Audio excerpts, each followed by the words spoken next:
হরে কৃষ্ণ, রাধে রাধে। অনেকেই বলেন যে ভগবানের সেবা পুজো করলে তো অনেক দুঃখ, কষ্ট, জ্বালা যন্ত্রণা ভোগ করতে হয়। কেন আমরা এরকম ভগবানের সেবা পুজো করব?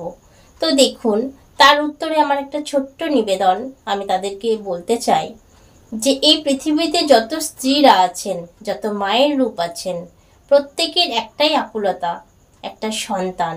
তারা মা ডাক শুনবে। মা ডাক শোনার জন্য সেই মেয়েটাকে কত দুঃখ, কষ্ট, জ্বালা যন্ত্রণা ভোগ করতে হয়। 10 মাস 10 দিন গর্ভে রেখে সে জানে তাকে এত দুঃখ, কষ্ট, যন্ত্রণা ভোগ করতে হবে, তবুও কি সে বিরত হয় মা হওয়ার থেকে?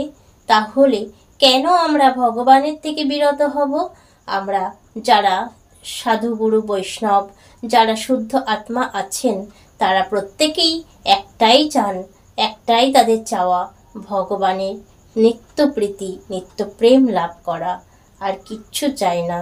এটাই হচ্ছে প্রকৃত কৃষ্ণ ভক্ত, শুদ্ধ ভক্তের একমাত্র চাওয়া। তাদের জীবনে যতই দুঃখ কষ্ট আসুক না কেন, তারা ভগবানের কাছ থেকে কোনোদিনই বিরত হবে না। অনেক চেষ্টা করলেও কেউ পারবে না তাদেরকে ভগবানের থেকে দূরে সরিয়ে নিয়ে যেতে। রাধে রাধে।